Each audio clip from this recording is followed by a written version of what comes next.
Greetings. Hi. Stereo. All right, the Pure Worship book. Yes. Well, what page are we on? We're on page 191. We're in the chapter, My Great Rage Will Flare Up. And we're at the subheading, What Provokes Jehovah's Great Rage? So Vivian is, as you see, reading from the book. I have to read from the screen. And here we go. Jehovah's faithful people are threatened. Jehovah is provoked to anger when enemies attack those who loyally seek shelter under his protective care. For example, after the Israelites left Egypt, Pharaoh and his mighty army descended on the seemingly helpless people huddled on the shore of the Red Sea. But when that powerful military force chased the Israelites across the dry seabed, Jehovah took the wheels off the war chariots and shook the Egyptians off into the sea. No, not so much as one among them was allowed to survive. Jehovah's anger blazed against the Egyptians because of his loyal love for his people. Likewise, Jehovah's love for his people prompted him to act in the days of King Hezekiah. The Assyrians, the most powerful and brutal military force of the day, had marched on the city of Jerusalem. Jehovah's loyal servants were threatened with a siege that would lead to a slow, horrible death. In response, Jehovah sent just one angel. He killed 185,000 enemy soldiers in a single night. Imagine the scene in the Assyrian camp. The following morning, spears, shields, and swords lie untouched. No trumpets wake the men, no orders rally the troops. An eerie silence hangs over still tents and an encampment strewn with corpses. Lessons. Those examples of how Jehovah reacts when his people are threatened provide a graphic warning to our enemies. It is a fearful thing to fall into the hands of the living God when his wrath is provoked. For us, those same examples bring comfort and foster courage. We gain comfort from knowing that our main enemy, Satan, will not succeed. Soon his short period of dominion will end. Until then, we can serve Jehovah with courage, confident that no individual, organization, or government can prevent us from doing God's will. The Apostle Paul expressed our conviction with these inspired words. If God is with us, who will be against us? Actually, it's if God is for us, who will be against us? The same thought, but yeah, I like it better for. Yeah. During the coming great tribulation, Jehovah will act to protect us, just as he did the Israelites trapped by the Egyptians. That doesn't sound right. And the Jews in Jerusalem besieged by the Assyrians. When our enemies try to destroy us, Jehovah's deep love for us will cause his rage to flare up. Those who are foolish enough to attack us will, in effect, be touching the pupil of Jehovah's eye. His response will be swift and decisive. The resulting carnage will be unprecedented, but God's enemies will have no valid cause to be surprised when Jehovah unleashes his wrath on them. Why not? Everything here is, as usual, a grab bag of text from all over the place. And now you've tried to do the same with two more narratives from the prophetic period.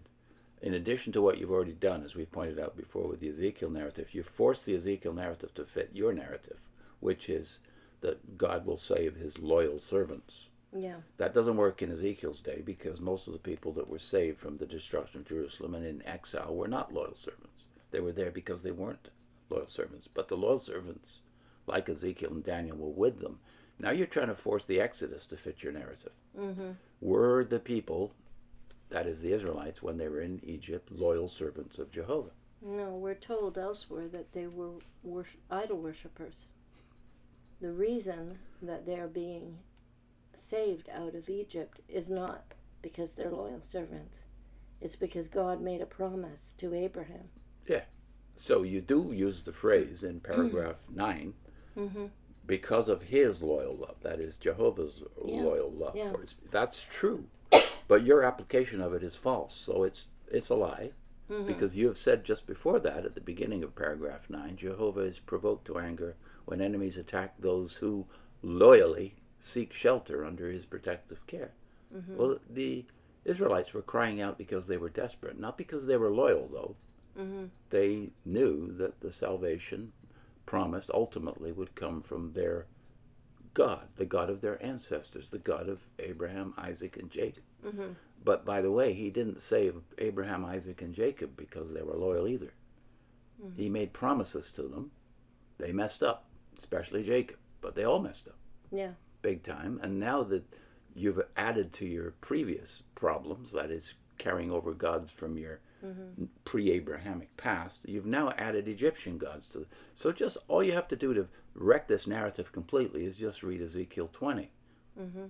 That's not been covered in this pretend commentary here, the Pure Worship book. Yeah. Read Ezekiel 20 and you'll be cured of the fiction that somehow this was about him proving loyal to his loyal servants.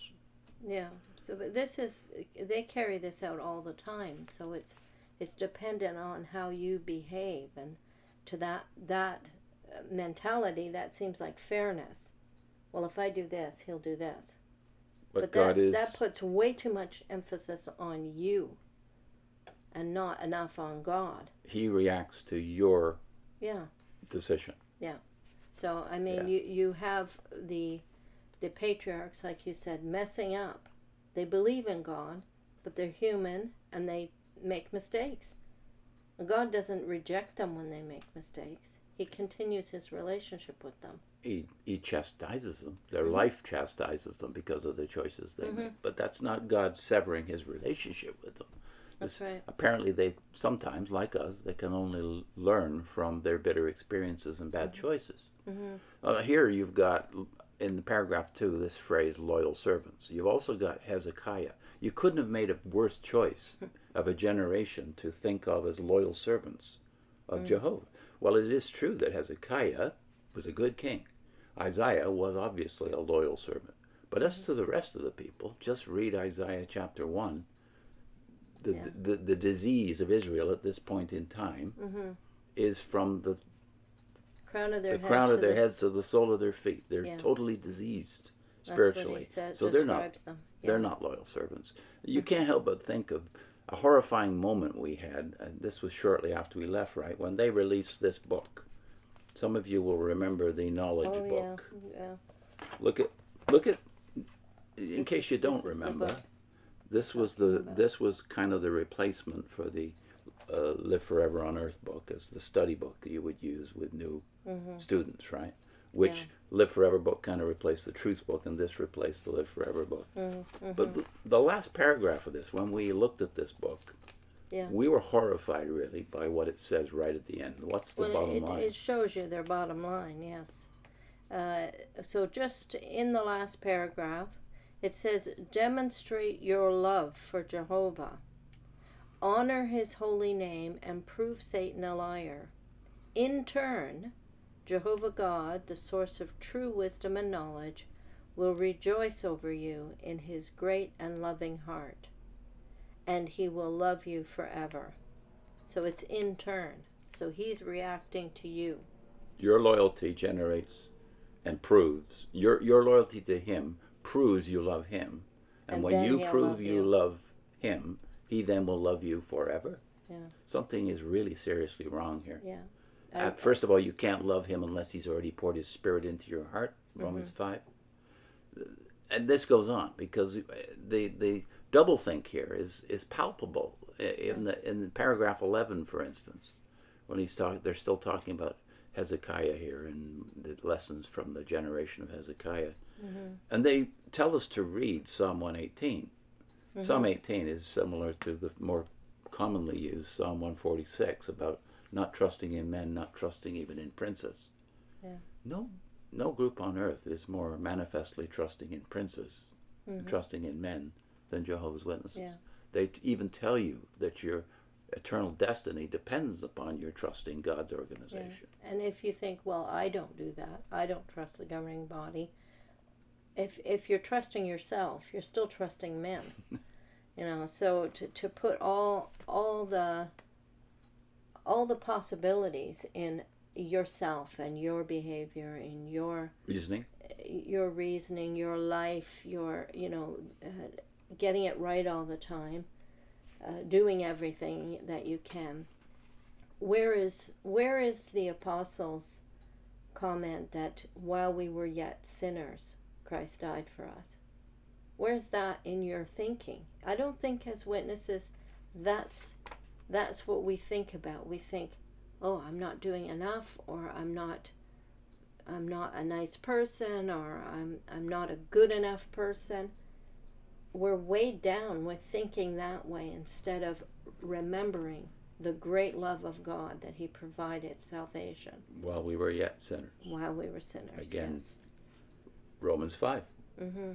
And that's, yes, it is missing, and that's why witnesses, when they finally leave, they feel such a sense of relief, and they don't realize that they were under such a burden until it's not there anymore. Yeah. And that constant whip that's on you when you're a witness to do more and to do better. Yeah. And it's always therefore up to you to satisfy God, as if He's not your Father, and He isn't. And that He won't love you if you don't You do occasionally those things. call Him your Father, but you don't think of Him in a relationship, a family relationship. Yeah. Because technically you're not even a son. Yeah. As you know, the 144,000 are the only sons. Even if we just brought it down to the level of our own families, do you stop loving your children? If they behave badly or don't show you enough love? Is your love gauged by their love? It isn't. So, you love your children. Because they're your children, not because they've proved themselves loyal to you or something like that. I can't help but think of another contemporary of Isaiah, which is Hosea, that famous passage, which of course ultimately finds its fulfillment in Jesus, the baby Jesus.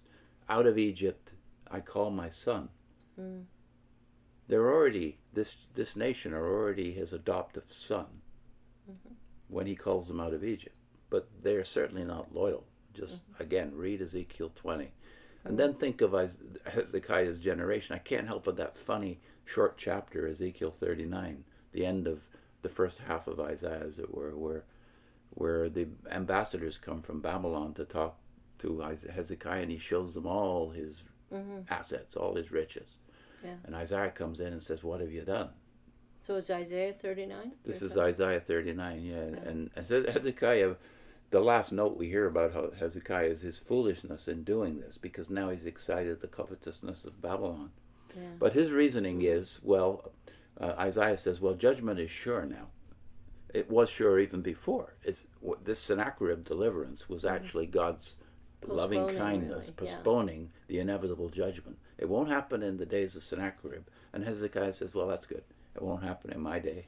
Yeah. But he knows, because Isaiah and all the other prophets have already said, the judgment is sure to come because the people are not loyal lovers of Jehovah. Yeah. They're as good as their leaders most of the time, and that's not very good. Yeah. We got a couple of links, right? Yes, we've got one based on this book. Ask JWs, does your eternal destiny depend on you or on love and unconditional promises of Yahweh? So that's from an earlier session with this book. And a second one, I don't know what the title is exactly, but it's about Israel in Egypt, the fact that they were idolaters. It's a Proclaimers video, isn't it, from early in the book, where they try to sell us the narrative that God's always good to those that are good to him. Yeah. Yeah. See you next time. Bye.